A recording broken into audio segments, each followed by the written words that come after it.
Hello friends, welcome to the series lecture on network and cybersecurity. In this module 2, I am going to talk about email security. The first topic is pretty good privacy. It is also referred as PGP. The next topic is secure or multi-purpose internet mail extension. It is also referred as S/MIME. And the last topic is domain keys identified mail. It is also referred as DKIM. So here you can refer to William Stallings or you can refer to Thomas J. Mowbray. For further more information, you can refer to Cryptography and Network Security by Ferrazon, or you can also refer to Atul Kahate. I recommend you to refer for Atul Kahate. Next, what do you mean by pretty good privacy? Pretty good privacy is a remarkable phenomenon, largely the effort of a single person. Nothing but effort will be from one end. PGP provides a confidentiality and authentication service that can be used for electronic mail referred as email and file storage application. Say suppose in a family, father is the head of the family, he will be taking care of all the financial matters. So PGP also focuses on, it selects the best available cryptographic algorithms as a building block. Integrate these algorithms into a general purpose application that is independent of operating system. Say suppose you want to access to banking service, you operate using Mac or Windows, both means the same, and procedure that is based on small set of easy to use commands. It makes the package and its documentation including the source code freely available via internet. Nothing but it is available at free of cost bulletin boards and commercial networks such as American Online. Entered into an agreement with a company via Crypt Now Network Associates to provide a fully compatible at low cost commercial version of PGP. This is very important. PGP has grown extensively and is widely used based on these techniques, or they have adopted the following techniques. It is available free worldwide in versions that run on variety of platforms like Windows, Unix and many more operating systems. In a commercial version, it is also satisfied the users who want the product that comes with vendor support. It is based on algorithms that have survived extensively based on public review and are considered extremely secure. The first one is hash code and the second one is it has a wide range of applicability and it was not developed nor it is controlled by any government or standard organization, because any sort of decisions if you want to take, if it is under the control of government or any standard organization, it is very much difficult for taking some strict decisions. Some of the notations you should know. Say suppose if I am writing km, it refers to kilometer. If I am writing mu m, it refers to micrometer. Similarly, in the coding techniques, you will be having several notations. The first one is KS. KS refers to session key used in symmetric encryption scheme. What do you mean by PRA? It is a private key of user A used in public key encryption scheme.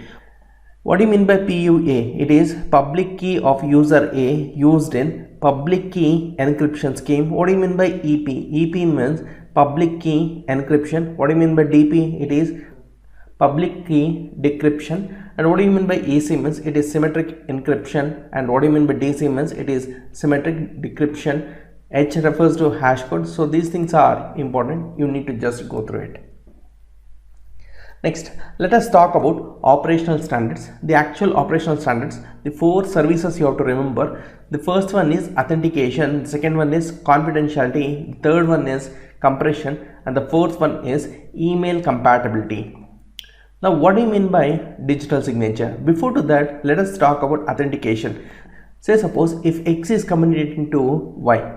So, delivering of the packets should be authenticated, and a network provider should make sure that X data or Y data will not be leaked to the third party. That is the amount of confidentiality. And in order to incorporate more bandwidth or more channel bandwidth, so they are going for compression techniques, and email compatibility should be there. Next, let us talk about digital signature, message encryption, compression and email compatibility. So what do you mean by zipping?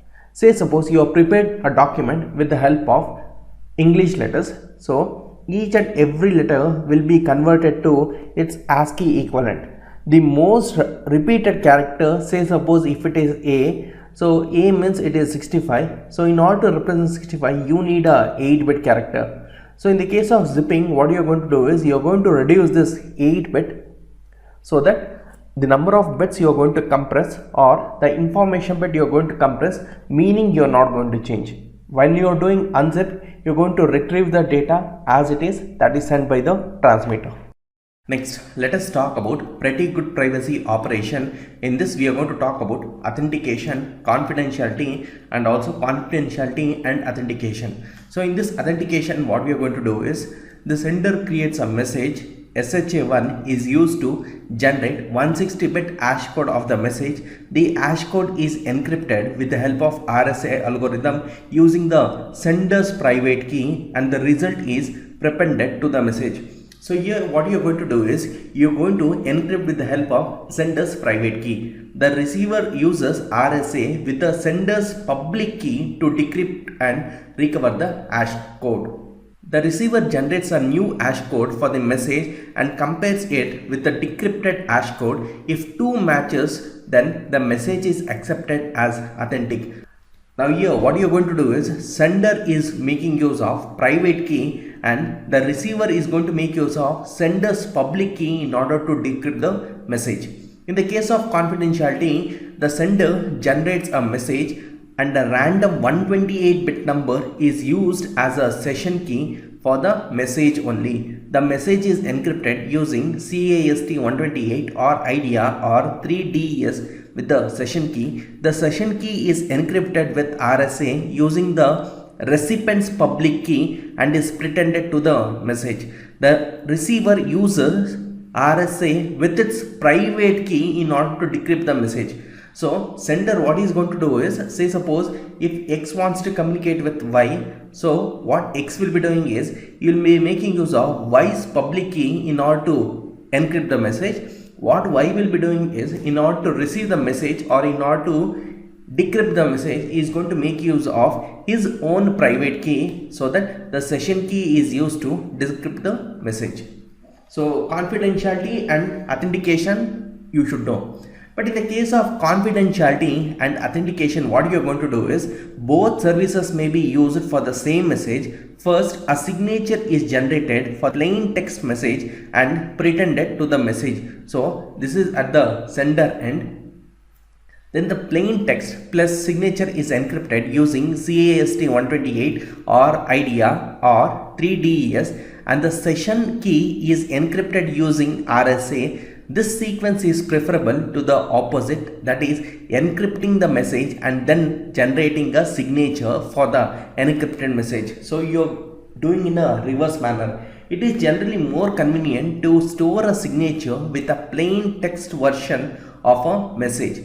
Furthermore, for purposes of third-party verification, if the signature is performed first, then the third party need not be concerned with the symmetric key. I think, but here we are not going to make use of symmetric key.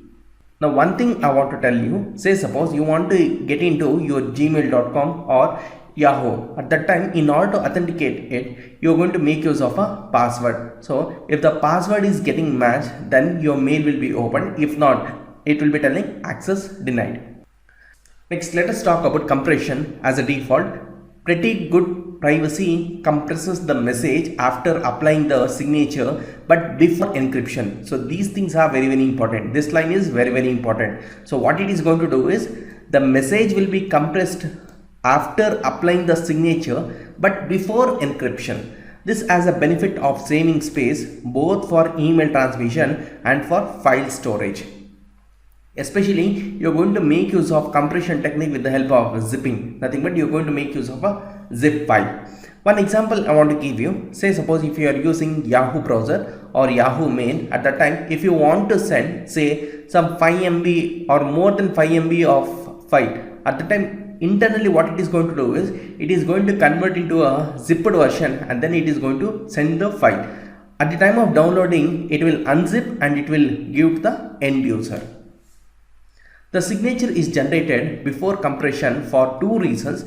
The first reason is it can store only the uncompressed message together with signature for later verification. The second one is applying the hash function and signature after compression would constrain all pretty good privacy implementations to the same version of the compression algorithm, as the PGP compression algorithm is not deterministic.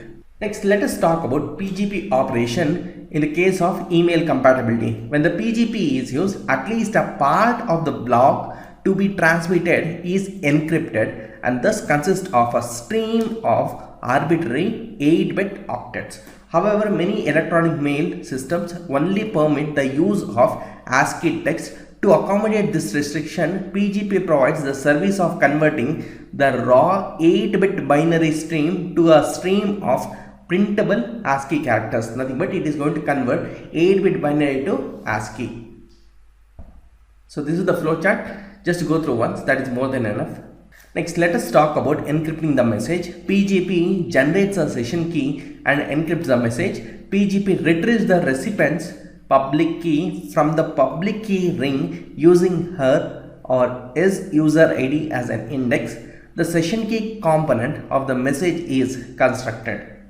Next, very important topic. Let us talk about secure or multi-purpose internet mail extension, also referred as S/MIME, is a security enhancement to that of MIME internet email format. Both PGP and MIME are IETF standard track. It appears likely that of S/MIME will emerge as the industry standard for commercial and organization. We have discussed what is the advantages of using S/MIME. Next, let us talk about RFC 5322. So this RFC 5322 defines a format for text message that are sent using electronic mail. It has been the standard for internet based text mail message and remains in common use. The envelope contains whatever information it is needed to accomplish transmission and delivery. So here the header is separated from the body by a blank line. Put differently, a message is a ASCII text and all lines fill up at the first blank line and are assumed to be a header line used by the user agent part of the mail systems. This topic is very important. List the following limitations of SMTP, that is 5322 scheme. SMTP cannot transmit executable files or other binary objects. This is very important. Then the next disadvantage is SMTP cannot transmit text data that include national characters. Why it is unable to send means because they are represented by a 8-bit code with values of 128 decimal or higher, but SMTP is limited to 7-bit ASCII. So you should know what is the acronym of ASCII and SMTP. SMTP stands for Simple Mail Transfer Protocol. ASCII, American Standard Coded for Information and Interchange. Next, let us talk about MIME functionality. In terms of general functionality, S/MIME is very much similar to that of Pretty Good Privacy. Both offer the ability to sign and or encrypt the messages, but the functions that is going to provide it are envelope data and the second one is sign data. What do you mean by envelope data? So this envelope data, this consists of encrypted content of any type and encrypted content encryption keys for one or more recipients. But in the case of signed data, a digital signature is formed by taking the message digest of the content. So here you are going to make use of digital signature. And the third one is clear signed data. The fourth one is signed and enveloped data. So cryptographic algorithms and cryptographic algorithms used in S/MIME you have to know. Next, let us talk about clear signing. Clear signing is achieved using the multi-part content type with a signed subtype. This signing process does not involve transforming the message to be signed so that the message is sent in the clear format. Next, let us talk about registration request. Typically, an application or user will apply to a certification authority for public key certificate. Say suppose you are visiting google.com. At that time, if you are pressing some F10 or F11, you can able to see the certificates, that is SSL certificates of the particular website. That means it is a trusted one.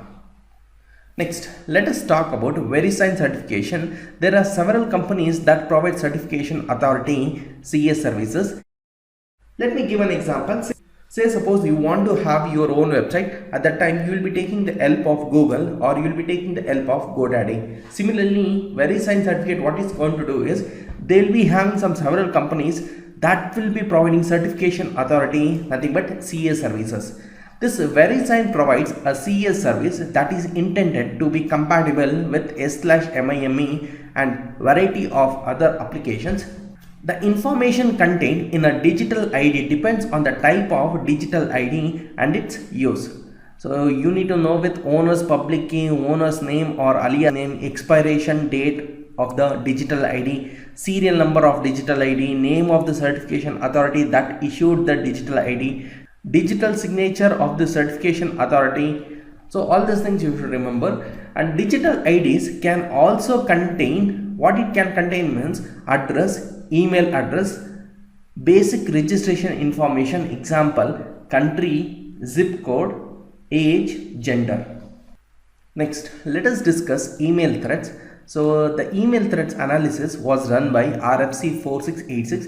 It describes the threats being addressed by DKIM in terms of characteristics, capabilities and location of potential hackers.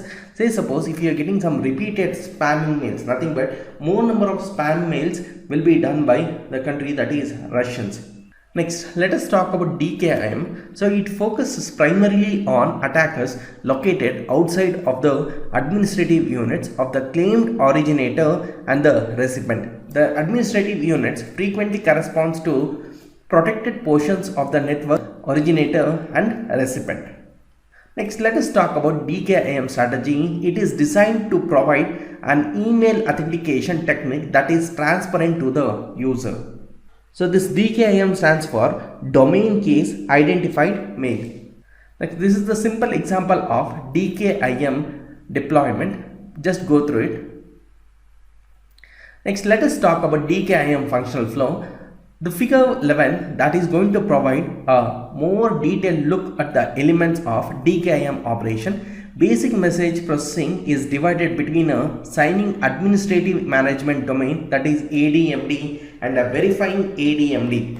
At the simplest, this is between the originating ADMD and the delivering ADMD, but it can involve other ADMDs in the handling part. So again, notations you need to go through. So V means DKIM version, A means algorithm used to generate the signature must be either RSA SHA1 or RSA SHA256. C means canonicalization method used on the header and the body. What do you mean by D means a domain name used as an identifier to refer to the identity of a responsible person or organization. So what do you mean by H means it is signed header fields. What do you mean by BH means the hash of the canonicalized body parts of the message. What do you mean by B means the signature data in base 64 format that is encrypted using hash code. So friends, in this video I have talked about email security. Also have discussed what I mean by pretty good privacy, S/MIME and domain key identify mail, that is DKIM. If you have followed with my lecture, please give it a big thumbs up. Also share this video with your friends and don't forget to subscribe to my channel Precise Study. Thank you. All the best for your exams.